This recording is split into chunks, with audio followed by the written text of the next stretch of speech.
All right. Let's dive into the world of stocks. You might be prepping for like a big investment meeting or just curious about what all the buzz is about. Yeah, But either way, we've got you covered. absolutely. Today we're doing a deep dive into a single source, a really clear and engaging YouTube video from the Concerning Reality channel. They break down these complex topics. Yeah, you do a great job. And today they're tackling stocks. One of the things that caught my eye, was this idea that owning stock means you actually own like a tiny piece of a company. Right. It's like you become this mini partner. Yeah. And get this, the video points out that stock prices can be influenced by things beyond just how well a company is doing financially. That's right. It's like there's this whole psychology to the market with investors betting on a company's future potential. That's fascinating, isn't it? It is, yeah. So before we get ahead of ourselves, let's start with the fundamentals. What exactly are stocks? That is a great question to start with. Stocks are essentially like owning a slice of a company, right? Okay. So when you buy a stock, you're buying a small ownership stake in that business. Yeah. You're not just an observer, you're a participant. You're in the game. You're in the game. Okay, that makes sense. But the video also mentions something about voting rights. So Right. if I own stock, do I actually get to tell the CEO what to do? Well, that's where things get a little more nuanced. Yeah. Owning stock does give you certain voting rights. You can participate in shareholder meetings and vote on decisions like who sits on the company's board of directors or even major moves like mergers. Wow. But the reality is the amount of influence you have depends directly on how many shares you own. Ah. Most individual investors own a relatively small percentage of a company's total shares. Right. So while you technically have a say, you probably won't be single-handedly steering the ship. Ah. So it's more like having a voice than having the deciding vote, I guess? Yeah, I think that's a good way to put it. Okay, so let's talk about the part everyone's really interested in. Right. How do you actually make money with stocks? The good stuff. The good stuff, exactly. Yeah, so there are two main ways you can profit from stocks. Huh. The first is through something called stock appreciation. Okay. It's pretty straightforward. Yeah. The price of the stock goes up, and you sell it for a profit. Right. Buy low, sell high. Yeah. That's the basic principle. Yeah. And the forces of supply and demand play a big role here. The more people want a particular stock, the higher the price tends to climb. Right. The second way is through dividends. Now, not all companies do this, but some companies distribute a portion of their profits to shareholders in the form of dividends. It's like a little bonus for holding on to their stock. It's like they're sharing the wealth a little bit. Exactly. They're sharing the success with the owners. Okay, that's interesting. But one thing that really surprised me in the video was the fact that stock prices can go UP even if a company is losing money. Yeah. How is that even possible? Yeah, it might seem counterintuitive, but remember, the stock market isn't always a perfect reflection of a company's current financial performance. It's also very much about future expectations. Investors might be willing to pay more for a stock if they believe the company has, amazing growth potential, maybe a groundbreaking new product in the works, or if they're in an industry that's about to take off. Right. It's like betting on the future, not just the present. So are you saying that the psychology of the market can sometimes outweigh a company's actual financial numbers? It absolutely can. Wow. A great example is investing in a promising tech startup, right? In the beginning, they might not be profitable at all, even losing money as they build their business. But if investors are excited about their ideas and see huge potential down the road, they might be willing to buy the stock, even at a higher price, pushing that price up. So it's almost like the stock market has a mind of its own. In a way, yeah. Okay, so let's say I'm feeling ready to dip my toes into the stock market. How do I actually go about buying and selling stocks? Walk me through it like I'm a total beginner. All right, so the actual buying and selling happen on stock exchanges. Okay. They're basically marketplaces where stocks are traded. Yeah. Think of it like a giant online auction. Okay. You don't need to get bogged down in the technical details of how exchanges work right now. The video actually provides a helpful link to learn more about that if you're interested. To get started, you'll need to open an account with a stockbroker or use an online brokerage platform. Gotcha. They act as your intermediary, connecting you to the market so you can place buy and sell orders. So they're like the middleman. Exactly. They facilitate the transactions. That reminds me of when I first tried dabbling in stocks. Let's just say research wasn't exactly my strong suit back then. I hear that. And I definitely learned a valuable and slightly expensive lesson, which is why I really appreciate that the video highlights the concept of paper trading. It's basically a way to practice buying and selling without risking real money. Right. Genius. Absolutely. Paper trading is a fantastic way to get your feet wet, experiment with different strategies, and gain confidence before you invest any actual money. Okay, so the buying and selling part is starting to make sense, but I remember the video mentioning that there are different types of stock, like common stock and preferred stock. What's the difference between those? Yeah, you're right. There are different flavors of stock, and they each come with their own set of characteristics. Okay. Common stock is the most prevalent type. It typically gives you voting rights and the potential to earn dividends. Mm-hmm. However, it also tends to come with more risk and volatility compared to its counterpart, preferred stock. Okay. Preferred stock, as the name suggests, offers certain preferred advantages. It's a bit like being a silent partner. You typically don't get voting rights, but you generally receive higher and more consistent dividends. Preferred stock is often considered a safer and more stable investment, but the potential for growth might be a bit lower.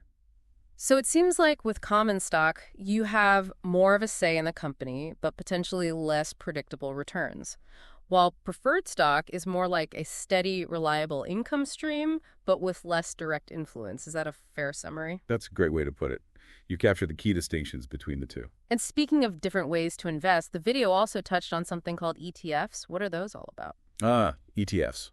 They're short for exchange-traded funds, and they're a really interesting investment vehicle. Basically, they're like baskets of stocks that represent a specific sector, industry, or even the entire stock market. For example, you could invest in a tech ETF that holds shares of dozens of different technology companies. So like all your eggs are not in one basket. Yeah. The beauty of ETFs is that they offer a way to diversify your portfolio without having to pick individual stocks. They can provide more stable growth and are often seen as less risky, especially for investors who are just starting out. So instead of putting all your eggs in one basket by investing in a single company, you're spreading your investment across a whole bunch of companies in a particular sector. That sounds like a smart way to minimize risk, especially for someone new to the stock market. Exactly. ETFs are a popular choice for investors who want broader market exposure without having to become experts in every single company. This is all starting to click. So far, we've covered the basics that owning stock is like owning a piece of a company. There are different ways to make money from stocks, and stock prices aren't always tied directly to a company's current financial performance. Plus, we've gotten a taste of the different types of stocks out there, and these things called ETFs, which sound like a really interesting way to get started. What else is there to uncover? We've covered a lot of ground, but there's still more to explore. Remember that point about companies wanting their stock prices to go up? Oh, yeah. That raises some interesting questions about potential conflicts of interest and how investors can protect themselves. That's right. We're back. And, before the break, we were just starting to unpack this idea that companies actually benefit from their stock prices going up. Right. I found that pretty intriguing. Yeah, it is fascinating, isn't it? A company's stock price isn't just an indicator of how well they're doing. It can also be a powerful tool. Okay. Think about it. A higher stock price can make it easier for them to raise money, attract talented employees, and even make strategic acquisitions. Oh, wow. It can really fuel their growth. Okay, so if a company's stock price is doing well, that seems like a good thing, right? Shouldn't investors be happy about that? Well, it could be a positive sign, but it's not quite as straightforward as that. Okay. Remember, the stock market doesn't always perfectly reflect a company's true value. It's influenced by all sorts of things like market sentiment, speculation, even just the news cycle. Right. Sometimes those factors can push a stock price up, even if the company's underlying performance doesn't necessarily justify it. So it's like there's a bit of a disconnect sometimes between how the market perceives a company and how the company is actually performing. That seems like it could create some problems. It definitely can. Yeah. There's always the risk that a company might become too focused on boosting its stock price in the short term, Right. even if it means making decisions that aren't in the best long-term interests of the business. That makes sense. It's like choosing a quick fix over a sustainable solution. Exactly. It might give you a temporary boost, but it's not a recipe for lasting success. Exactly. And that's where informed investors come in. Okay. You have to be able to see past the hype and the short-term fluctuations in the stock market. Right. You need to dig deeper and understand the company's fundamentals. Are they investing in research and development? Are they growing their market share? Do they have a strong management team? Those are the kinds of things that indicate a company is building real lasting value, not just playing the stock market game. So how can investors avoid getting caught up in the hype? How can they tell if a company's stock price is a reflection of real value or just a product of market frenzy? That's where doing your research comes in. Don't just rely on headlines or stock tips. Right. Dig into the company's financial statements. Learn about their industry. Try to understand their long-term strategy. Okay. It's like being a detective piecing together the clues to see the bigger picture. That makes sense. It's like you wouldn't buy a house just based on a quick glance from the street. Right. You'd want to get inside, inspect everything, understand the neighborhood. Exactly. You want to make sure you're making a sound investment, not just getting swept up in the excitement of the moment. The video also mentions something about companies being able to use their stock to raise capital. Yeah. Can you explain what that means? Sure. When a company needs to raise money, one option is to issue new shares of stock. Okay. It's basically like selling off a small piece of ownership in the company in exchange for cash. Gotcha. And a company with a high stock price is in a better position to do that. Right. They can sell those shares at a higher price, which means they can raise more capital. So it's like a cycle. A higher stock price can lead to more investment, which can then fuel further growth, which can potentially lead to an even higher stock price. Precisely. It can be a powerful engine for growth. But it also underscores the importance of being a discerning investor. Yeah. You want to make sure that a company is using that capital wisely, not just chasing short-term gains. This has been really insightful. It's amazing how much goes on behind the scenes in the stock market. It is. It's not just about numbers and charts. It's about psychology, strategy, long-term vision. It's a complex and dynamic system, that's for sure. Yep. But with a little bit of knowledge and a healthy dose of curiosity, it can be a fascinating world to explore. Speaking of exploring, there was one more thing that really stood out to me in the video. This idea of ETFs or exchange-traded funds. Right. It sounded like a really interesting way to get started in the stock market. Yeah, ETFs are a great option for investors who want to diversify their portfolio without having to pick individual stocks. Okay. Remember that basket analogy we used earlier? That's essentially what an ETF is. It's a basket of stocks that represents a particular sector industry or even the entire market. Right. So instead of putting all your eggs in one basket by investing in a single company, you're spreading your investment across a whole range of companies. So for example, if I was interested in investing in the technology sector, I could buy an ETF that tracks a tech index, and that would give me exposure to a whole bunch of tech companies all at once. Exactly. It's a way to diversify your risk and potentially achieve more stable returns. Okay. And it can be less daunting than trying to research and select individual stocks, especially if you're new to investing. That makes a lot of sense. So it seems like ETFs offer a way to participate in the stock market without having to become an expert stock picker? That's one of the big appeals of ETFs. They provide a simpler, more accessible way to invest. But of course, it's still important to do your research and understand what you're investing in. That's great advice. It seems like no matter how you approach the stock market, knowledge is key. Absolutely. The more you understand about the market, the better equipped you'll be to make informed decisions. Well, I don't know about you, but my brain is officially full.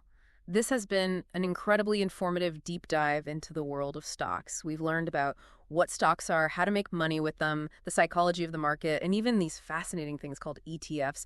But before we wrap things up, I want to make sure we circle back to that point about companies potentially prioritizing their stock price over everything else. That seems like a really important topic. It is an important consideration. It's crucial for investors to be aware of the potential conflicts of interest that can arise when a company becomes too focused on its stock price. So how can investors protect themselves? What are some signs to look out for? We'll explore all that right after this. Okay, so we're back, and before the break, we were talking about, how companies can be tempted to prioritize their stock price over, everything else. Right. And that seemed like it could lead to some tricky situations for investors. It can. When a company becomes too focused on, those short-term stock gains, they might make decisions that aren't in the best long-term interest of the business or their investors. Okay. It's like, taking shortcuts instead of building a solid foundation. So how can investors spot those red flags? Like, what are some signs that a company might be, playing the stock market game a little too aggressively? Well, one thing to watch out for is a company that's obsessed with hitting those quarterly earnings targets. Right. Even if it means, cutting corners or sacrificing long-term investments.